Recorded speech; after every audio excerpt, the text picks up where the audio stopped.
there, if you have some issues with your lower back, and whether it's stiffness or pain, and it might be stopping you from doing the things that you love doing, and exercise or whatever movements that you normally do, then stick around, because we've got something that is quite often missed when it comes to dealing with lower back problems.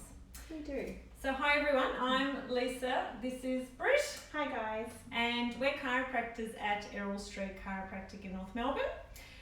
And the thing that we're actually going to talk about today is your core strength and stability. So that is often missed when people have got lower back problems, whether it's recurring problems or chronic problems or stiffness in that lower back. So we're really going to delve into it, and I want you to understand why it's important. And those people that feel that their core is pretty good, we've got a couple of things that you can check for yourself to see how strong and stable that core is. Yeah. So now I just want to go through how the core really fits into that lower back.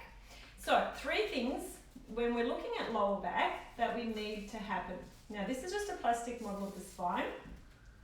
Now the first thing that we need for a really good strong lower back is alignment. So how everything is sitting. Yeah. Okay, so we want, when we're looking at you front to back, we really want that spine to be nice and straight. So if someone has got a kink or a scoliosis or a tilt, then that's really going to start affecting the structures and alignment there. So that's going to be setting you up for some issues.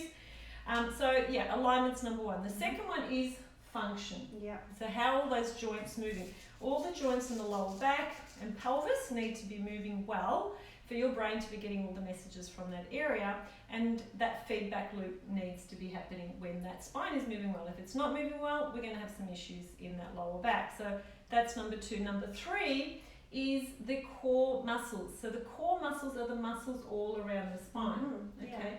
What do generally people think the core muscles are? Your 6-pack. your sit-ups and your 6-pack, those visible muscles everyone thinks is our our core. But actually there's more to it. There's definitely far more to it. Yeah. So I want you to just get an understanding of what those core muscles are, instead of really going through each and every one of them. There's some at the front, some at the back, some far deeper, but just for you, and I will go through a few of them in a moment. So a little exercise. If we had a heavy ball here, let's just pretend this is a 10 kilo ball. Yeah. Okay. Now if I'm to throw this ball to Dr. Britt, so what did you have to do?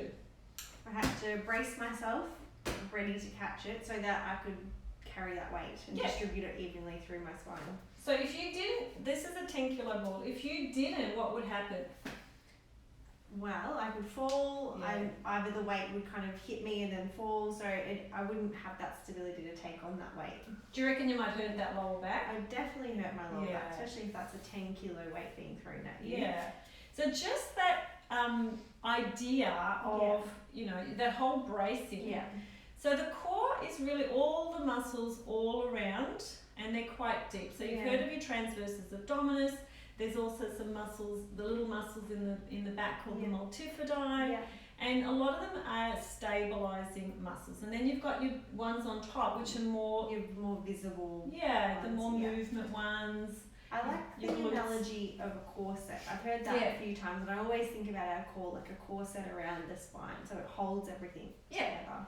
And also your pelvic floor. So you imagine, I kind of say to people, and it makes them laugh and it makes them remember, imagine you've got a big pair of grandma undies and it's just all pulling into the middle.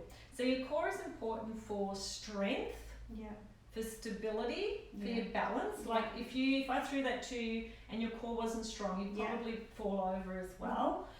It is the centre for force distribution. So when your core is nice and strong, it really allows you to balance, but also to initiate movement, and also it is kind of the centre where all your limbs are moving from. So it's pretty important for your general movement, for exercise, a lot of stuff. So we really need that core to be strong. So just imagine that corset or those big grandma undies, and it is one of 3 important factors in that lower back health. So So The next thing I want to talk to you about, so we've gone through really the importance of the core, we've gone through the muscles that are all around the core. We're going to go through how do you actually know whether your core is switching on. Yeah. So Britt's going to go through one of the things that we actually get our people in our office to do. It's an easy one to do. It's really easy. Yeah. So best thing to do is actually lie on your back on the ground to do it. I'll lie down. Okay. We'll come into this too. Alright, so lying on your back on the ground with your knees bent. And what you want to do is you want to find the midway point. So find your belly button and then find your front of your hip bone, so that bony front part of your hip. Halfway between those two landmarks is where you want to be putting your, your first two fingers, and you want to do that on either side. So find your belly button, find your hip bones halfway in between. And that's the area that we are going to be using to just see if our core is actually switching on. So once we've found those points, then we want to work on just finding a nice neutral spine when we're on the ground. So just doing a few pelvic tilts and just making sure our back is nice and flat against the ground, but just a slight little arch through your back that if I was to just put my fingers under there, I could just fit them between your back and the floor as well. So a few nice pelvic tilts in and out, and then finding a neutral spine where you've got your back just slightly off the ground, but there's no pressure, and in this position your back shouldn't be sore, so you shouldn't be having a sore back when you're lying there. And then from there, we just get you to, so the way I like to explain it is drawing your belly button into your spine, okay? So it's not a breathe in and hold, it's just a draw in through your belly and drawing into your spine. And what you should feel as you do that, you should be able to breathe firstly and keep a nice neutral breath when you're doing it, but also underneath your fingers on either side, you should feel a deeper tensioning. So if you're not feeling that, that means that that deepest layer, your transverse abdominis, at the moment isn't switching on and isn't activating like it should as well. And it takes a little bit, and the more you practice it, the more you'll actually start to feel it activate. So it's just more about, if it's not at the moment, then you've got to practice it and get it activating and switching on as well. So generally we say to people to hold it for 10 seconds. 10 seconds, yeah. And relax, leave it even a minute. Yeah. And then just start with 5 and then slowly build up to 10. Yeah. And that over time will build, but it does take a bit of patience. So that's really important. Now, the other thing that you can do to, number one, test, but also to use it as a way of actually getting some strength in the core. Mm-hmm. And we're not talking sit-ups here, because the thing about the core muscles is it really is like, it's kind of anti-movement. Yeah. So because the core will do a few things. One, it will rotate, it will flex and extend, and it will laterally bend. Mm-hmm. So they actually brace, so you're not overdoing the movement. Yeah. So things that you can do to exercise are things like push-ups. Okay, so keeping your spine really, really straight when you're going down and coming up. So as if you've got a broom handle on your spine, and that's staying nice and straight. So push-ups are a great way if you can manage to do a push-up, and you might want to start on your knees if you're not used to doing push-ups. Or even the wall, do a wall push-up. You can do a wall like that push-up if you're not feeling confident on the ground. Yeah, so definitely if you can't do the one on the ground, then start with the wall and gradually build up. And another one is the plank. Mm-hmm. So the plank is great. And do you want to get on the floor there, Britt? Do you want to just show everyone how to do a plank? Do you want me on my forearms for the plank, or no? I think on our forearms. Yeah. Yeah. So with the plank, and having elbows as Britt is under her shoulders, forearms are just sitting out in front. And what we're doing is we're really engaging all of the core muscles. So all of that core set around the spine, but also glutes are firing and hamstrings are firing.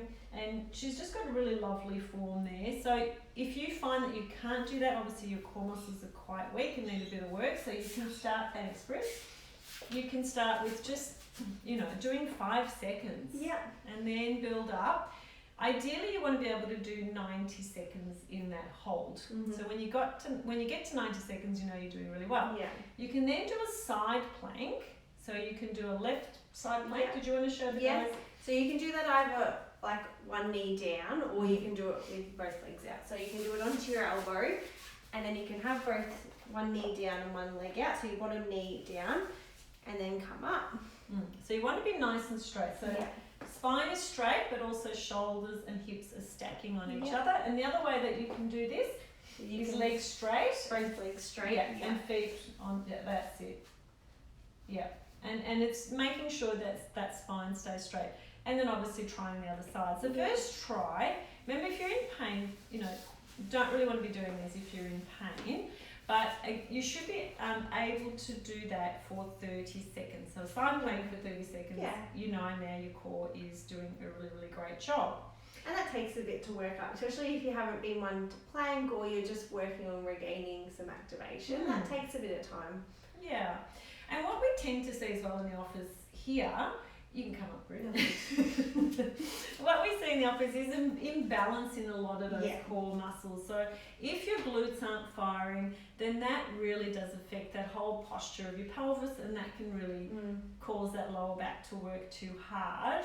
And again, if those deep core muscles aren't engaging in that tummy, then, and if they go all the way around really, then that will affect that stability of that lower back, and then you don't have that nice stable musculature around that spine, and you're more likely to hurt yourself. So really getting everything firing nicely is important. So today is really about understanding the importance of core strength and how it is there to really move your limbs, initiate movement, and really it's important for every single aspect of movement, your balance, all of those things are really, really important to have that core strength to help you for. And if it's not kicking in and engaging, it definitely can give you things like lower back problems, but it can also lead to things like hip problems and knee problems as well, and shoulder problems too, because if that core's not strong, you're going to start using your arms a little bit differently too. And I also find recurrent low back issues, even if we work on your spinal alignment, everything in here, sometimes I find with some of our patients that if they're not doing some of the work through their core, it can kind of, as much as we help them with their alignment here, when they're out doing things, sometimes they come in like, oh my god, my back. And so it's just making sure you've got all those elements coming into play. All those three, that's right. So and we give, I reckon the core is important. A lot of lip service. Yes. But when someone says, but I exercise, I walk, which is great, but unless you're walking uphill where you're really having to engage that core, you're not really you need to be doing some specific work for that core as well. So guys, it is a three-prong. So alignment, function and core strength for that lower back are really, really important. And if you're doing all those things in terms of your core and you're finding that it's fairly strong, but you're still getting those recurrent issues, then you definitely might need to be seeing your practitioner. But if you've got questions, let us know. Let us know. We love answering questions. So let us know. So guys, was there anything else, Britt? I think we covered everything. I think we're doing well. If there's anything we missed that you want to know about core strength and lower back issues, then make sure you send us a message.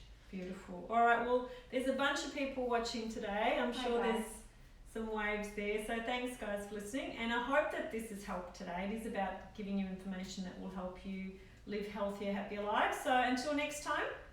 See you guys. Bye. Thanks.